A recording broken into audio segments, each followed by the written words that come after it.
Hola chicos, este video es sobre la metalurgia de la soldadura.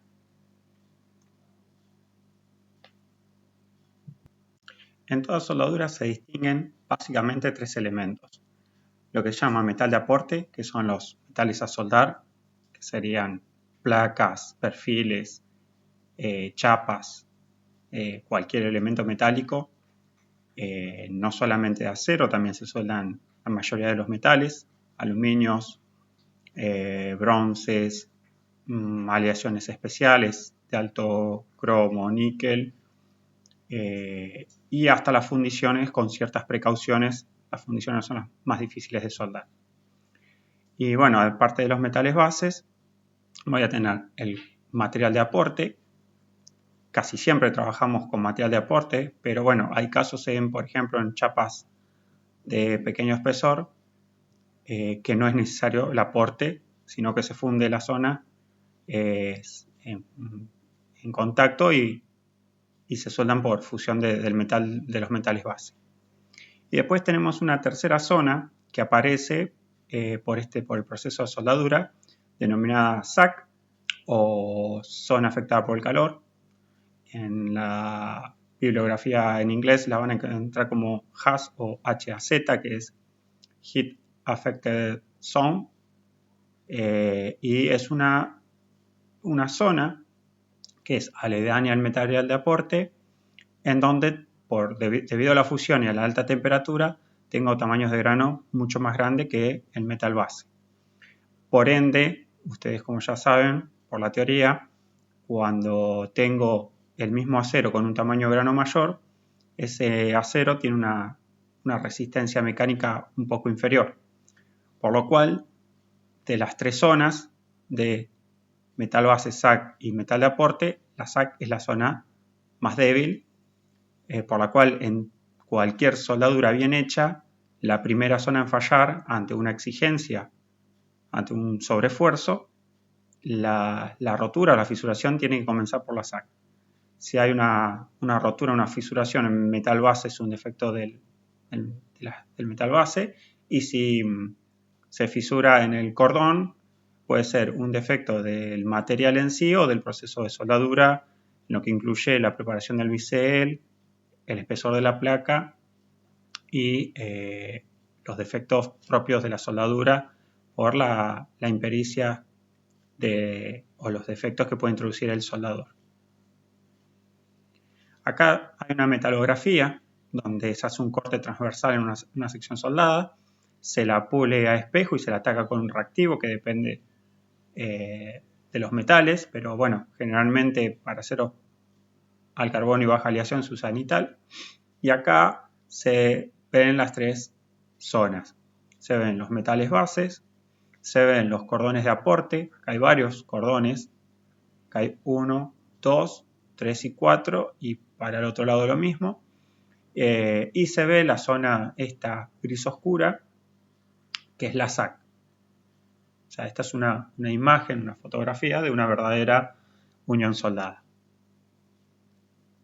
Acá para que vean otro tipo de soldaduras con muchas más pasadas. Fíjense, cada gajo de esto es una pasada y cada zona gris es una SAC nueva. SAC entre metal de aporte y metal base y SAC entre metal de aporte. Acá también, bueno, para que vean varios tipos de uniones soldadas. Y acá lo que se ve más claramente en esta es estas líneas más oscuras, que es una estructura muy parecida a la dendrítica de las fundiciones, que es porque, bueno, el metal de aporte se deposita en estado líquido y la alta velocidad de enfriamiento produce las líneas de enfriamiento y de solidificación hacia el centro de la zona de unión entre metal base y cordón de aporte. Ahí nacen la nucleación de cristales y crece hacia la zona de mayor velocidad de enfriamiento, que obviamente es esta. Bueno, acá tenemos un cordón de aporte que se aplica de abajo hacia arriba en la imagen.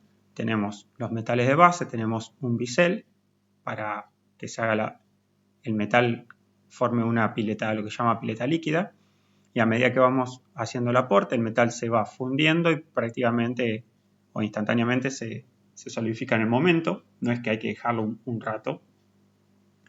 Y bueno, tenemos el metal sólido, el metal que por un instante está líquido, y después arriba, según el método, pero con el arco electrodo revestido, después del metal que el metal solidifica, se le hace una capa de escoria, que la tenemos que sacar.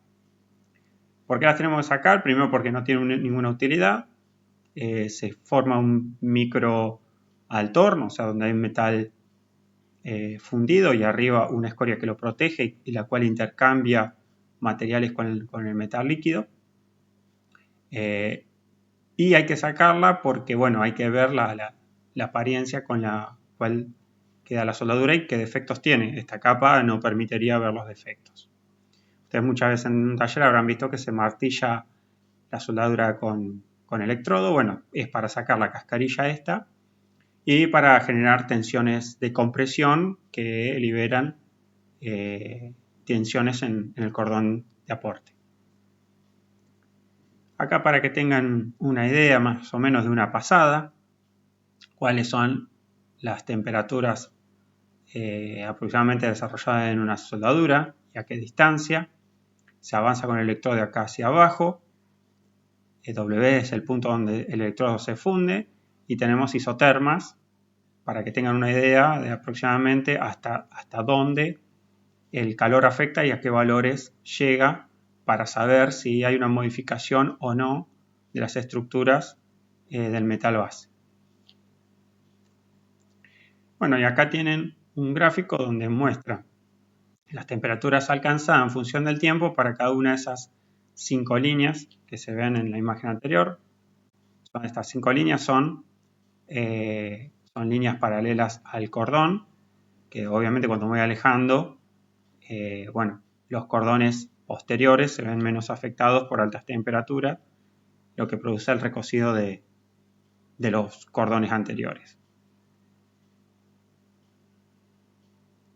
Como verán, en el punto 5, respecto al 1, que la temperatura se alcanza la temperatura de fusión, obviamente, para que se produzca el proceso de soldadura. Si yo me ubico en la línea 5, bastante alejado del cordón, las temperaturas alcanzan temperaturas de 1/3 de esa temperatura, que si bien no producen fusión, sí producen un recalentamiento del metal base, y bueno, y eso afecta a la unión soldada, ¿no? Este es un esquema donde se ve la solidificación, donde tenemos los dos metales base a unir. Acá tenemos un bisel tipo U, y acá tenemos que el metal depositado en un momento está líquido y el punto entre el líquido y el metal base es el punto más frío, en el líquido obviamente, y es donde empieza a haber nucleación, los cristales, y como verán, a medida que se enfrían, van tomando direcciones columnares o dendríticas, porque bueno, son las líneas de mayor extracción de calor. Como les dije en clase, ¿para qué se van a usar los diagramas hierro-carbono, los diagramas TTT, que ustedes los vieron o los van a ver con Jorge para tratamientos térmicos? Bueno, porque una es lo que yo deseo hacer exprofeso, o sea, adrede sobre un metal, sobre una pieza, siempre tomo el ejemplo del engranaje, cuando yo hago un tratamiento térmico deseando conferir una dureza, una resistencia mecánica a una pieza como un engranaje para disminuir el desgaste y para aumentando su resistencia para que se soporte sin romperse la potencia que tiene que transmitir o su momento en definitiva, ¿no? Nosotros eso lo hacemos adrede. Queremos lograr con un temple primero una estructura martensítica dura y posteriormente con un revenido Si bien yo bajo la dureza, transformo una estructura de martensita revenida que si bien es menos dura, es mucho más tenaz, no es frágil y me permite transmitir potencia sin la rotura de una estructura completamente martensítica. Como en un tratamiento térmico se hace adrede el calentamiento y el enfriamiento de manera controlada para obtener las propiedades finales, en lo que pasa en soldadura también hay que controlarlo, porque si no, también tengo una fusión, un calentamiento de la zona aledaña y un enfriamiento brusco debido a que el metal sea un metal aliado, el metal a soldar, o porque tengo espesores de placa muy grande que hace que haya una gran extracción de calor en la zona de aporte, y eso hace que yo logre estructuras o martensíticas o vainíticas de gran dureza. Y lo que es algo beneficioso, deseable en un tratamiento térmico por una pieza como un engranaje, en una soldadura todo lo contrario. La soldadura, yo estoy uniendo dos metales base que suelen ser bastante elásticos y de buena resistencia mecánica, y no los puedo unir y que en la zona de unión me quede una zona dura, porque como no tiene tenacidad de esa zona, ante un pico de esfuerzo o ante una carga impulsiva, se va a romper en la unión soldada. Entonces, toda esta información que nosotros la tenemos para tratamientos térmicos, acá nos sirven para evitar estructuras de alta dureza como las martensitas o las vainitas. Por eso de la utilidad de los mismos diagramas. A modo de repaso, ¿qué estructuras puedo encontrar también en una soldadura? Los mismos que en los aceros. Una ferrita o acero comercial puro, cuando el acero tiene bajísimos porcentajes de carbono, tengo prácticamente granos de ferrita puro. Y a lo sumo, si veo algunos puntos oscuros, pueden llegar a ser inclusiones no metálicas.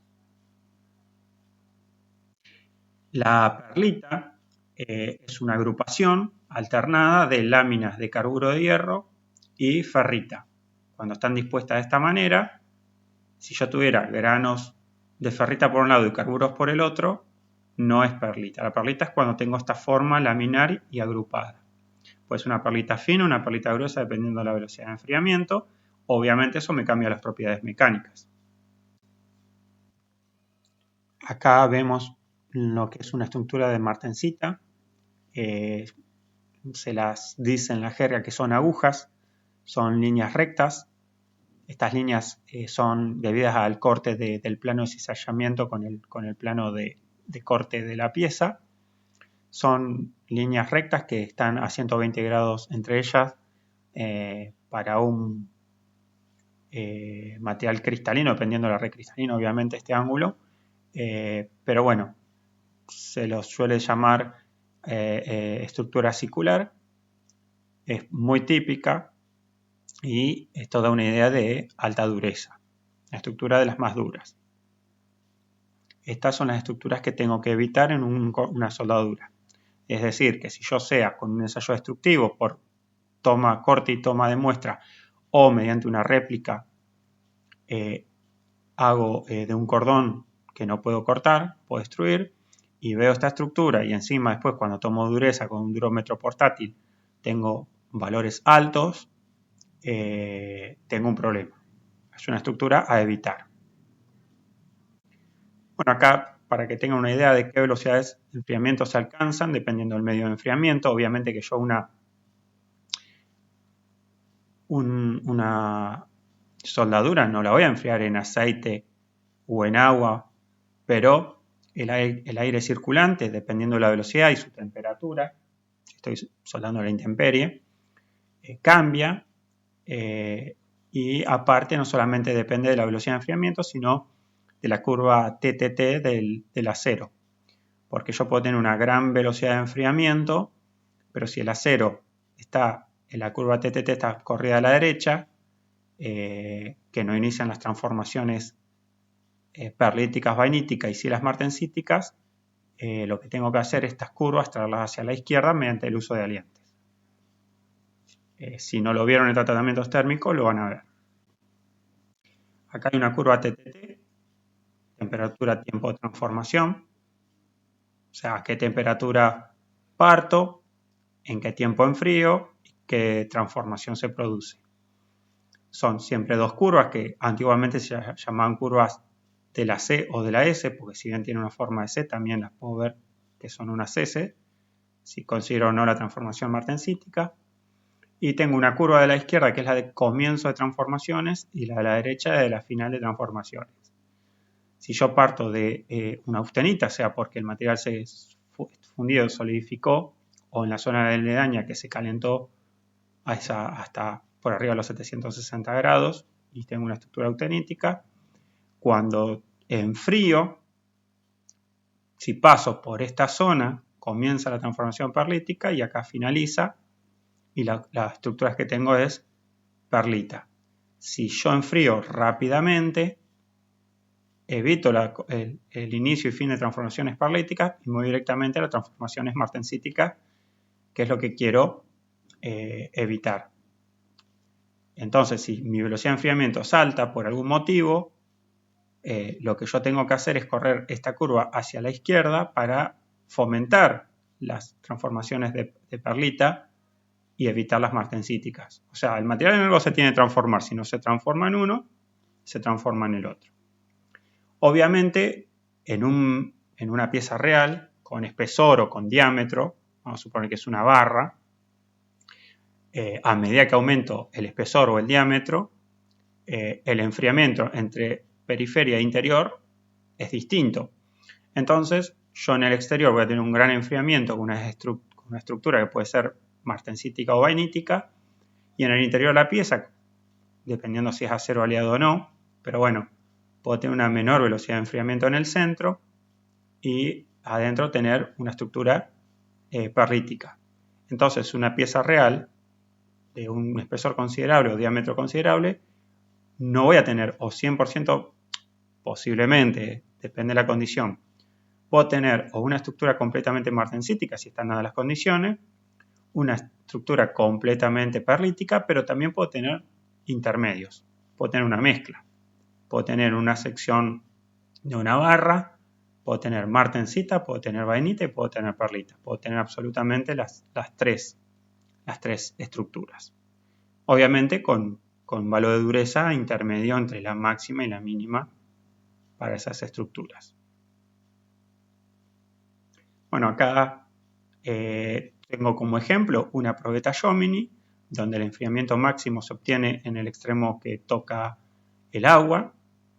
Tengo la mayor velocidad de enfriamiento y tengo la curva A, donde fíjense que el delta T en un delta de tiempo pequeño produce una estructura martensítica, porque fíjense que esquiva las transformaciones perlíticas vainíticas y va directamente a la recta de transformaciones martensíticas de inicio y de final.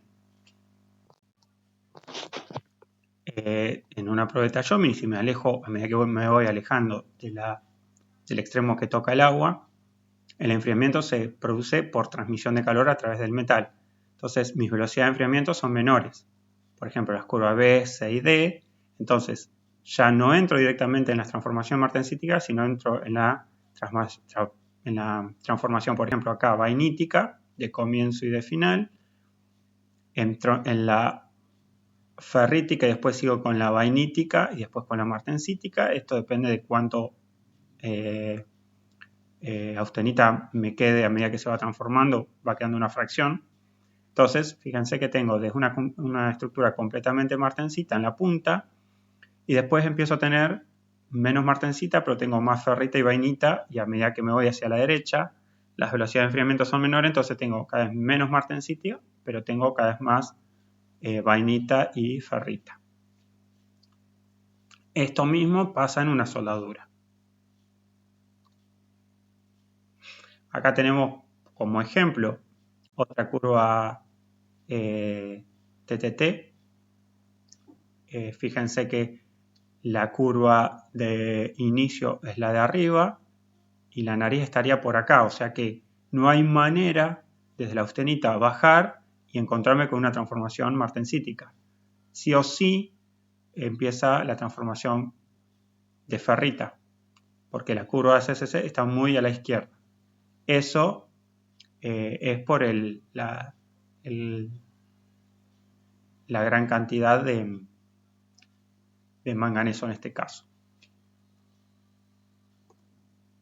Acá tengo otra curva TTT, pero en vez de estar desplazada a la izquierda, está desplazada hacia la derecha. Entonces, con altas velocidades de enfriamiento, sí esquivo las curvas de transformación a ferrita y a perlita y puedo ir a una transformación martensítica. En la otra era imposible generar martensita, en esta sí es posible generar martensita. Entonces, ¿eso de qué nos habla? Es de que dependiendo de la composición química del acero, en una soldadura puedo desarrollar estructuras frágiles o no. Entonces, es a considerar, no puedo soldar cualquier cosa sin analizar su composición química, tengo que saber qué estoy soldando. Acá tenemos un gráfico donde tenemos el porcentaje de carbono de un acero, tenemos la dureza en dos escalas, en escala Vickers y en escala Rockwell-C. La escala Rockwell-C es la más apropiada para aceros tratados térmicamente. Y fíjense que a medida que crece el porcentaje de carbono, crece la dureza de la martensita. Esto siempre es con estructura martensítica. ¿Cuál es la conclusión de este gráfico? Que cuando yo templo dos aceros, el de mayor porcentaje de carbono va a obtener más dureza. ¿Qué significa? Que las martensitas no son iguales.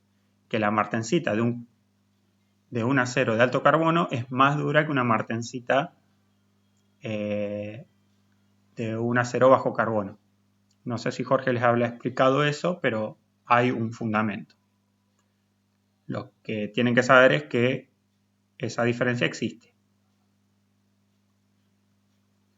Bueno, acá podemos ver una curva Jomini donde tenemos un acero al carbono, un 1045, donde desde el extremo templado, que obtiene la máxima dureza, hacia el interior, la caída de dureza es abrupta. Y a medida que me voy hacia arriba, los aceros tienen cada vez más aleantes, en más cantidades. Y en el caso del SAE 4145 tengo una curva en donde la dureza cae muy poco, es decir, que la dureza penetra hacia el interior, lo que se llaman aceros de alta templabilidad, y hace que adentro la muestra obtenga altos valores de dureza, inclusive con bajas velocidades de enfriamiento. Ahora, ¿qué pasa con los aceros con la temperatura revenido? Dijimos que generalmente un acero que se trata térmicamente, que hay que hacer un temple, no se deja templado. Son muy pocas las piezas que una vez templadas se las deja tal cual. Templadas y nada más. Generalmente las piezas sometidas solamente a desgaste, como son las guías de los tornos o demás máquinas de herramientas.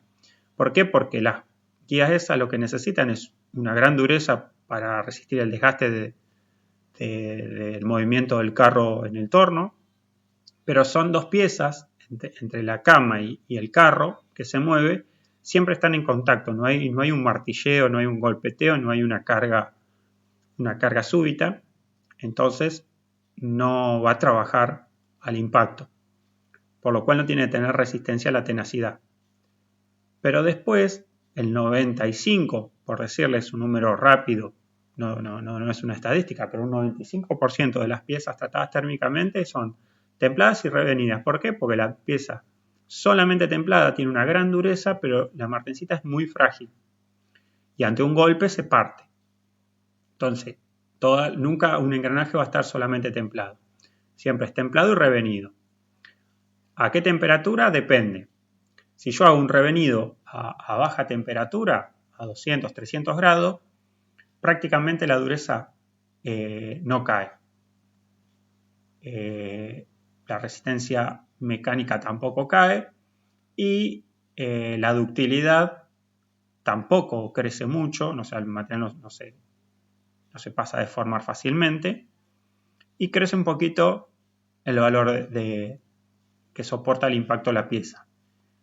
A medida que voy aumentando las temperaturas de revenido, ya la dureza y la resistencia empiezan a caer significativamente y ya el material se vuelve más dúctil.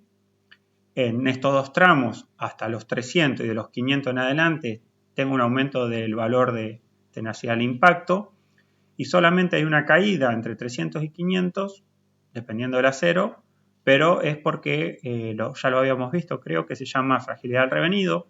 Es un rango de temperaturas en el cual se suelen generar fases frágiles que, bueno, fíjense, si bien nos disminuyen en un ensayo estático a la afluencia de la tracción, sí en un impacto.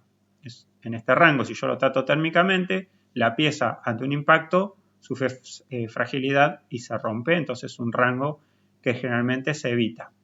Igual este gráfico es medio general. Cada acero tiene su rango específico de fragilidad al revenido que hay que evitar. Entonces, si yo quiero bajar mucho la dureza en un engranaje templado que me quedo con 60 Rockwell, por ejemplo, si yo hago un temple un revenido a 500 grados, disminuye su dureza, lo que va a hacer que aumente su desgaste, pero el valor al impacto o la tenacidad aumenta y es un engranaje que va a soportar carga de impacto.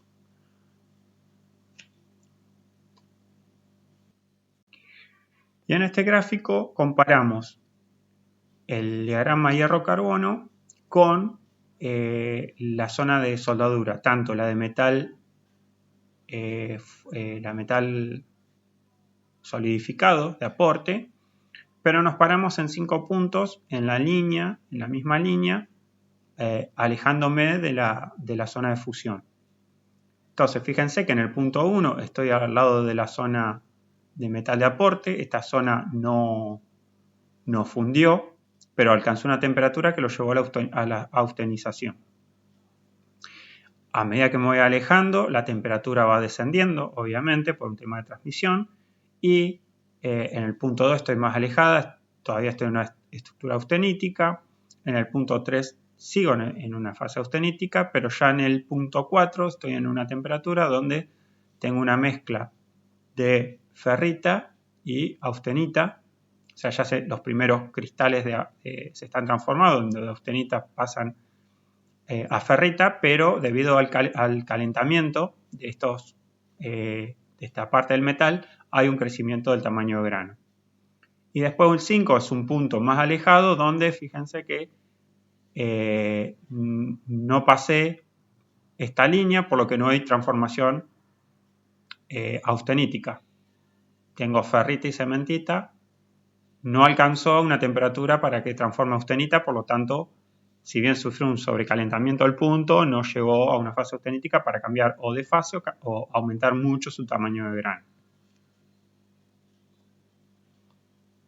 Y acá tenemos otro ejemplo de lo que sería la importancia de los tratamientos térmicos, que lo vamos a ver en el próximo video, en la próxima clase, de los tratamientos térmicos que pueden ser precalentamiento o post, o sea, un tratamiento de precalentamiento o un tratamiento de post. No sería post calentamiento, sino sería un tratamiento de enfriamiento controlado. Y acá podemos ver un gráfico donde tengo los dos casos, el mismo metal base soldado sin precalentamiento, donde tengo una SAC de un determinado tamaño, como es en 1. Fíjense que tengo un pico de dureza. Si yo midiera dureza en esta zona, tengo un pico. ¿Por qué? Porque si ustedes se fijan en el diagrama TTT, cuando vengo enfriando, el material, al no tener precalentamiento, al estar frío, cuando empiezo el enfriamiento, la austenita pasa a martensita. Entonces tengo una estructura dura, por esto es el pico. Y después, a medida que me sigo alejando, ya no tengo estructuras martensíticas, por eso ya no tengo una dureza alta. Ahora, si yo precaliento, que es o sea, la misma pieza la hubiera, en vez de soldado sin precalentamiento, lo hubiera precalentado, ¿qué hace? Al estar caliente la pieza, cuando se está enfriando, lo hace con una velocidad de enfriamiento mucho menor. Entonces las transformaciones son de austenita a perlita o vainita. Entonces las estructuras ya tienen un poquito mayor de dureza, fíjense, un pequeño pico, pero no el pico de la 1 sin precalentamiento. Entonces, fíjense cómo precalentar me evita un pico de dureza porque en vez de transformar a martencita, estoy transformando a vainita o a perlita. Entonces, nosotros después, más adelante, vamos a ver cuáles son los valores y en qué acero, cuáles hay que precalentar para evitar estos inconvenientes de alta dureza. Bueno, chicos, hasta acá la parte metalúrgica de la soldadura y nos vemos en el próximo video.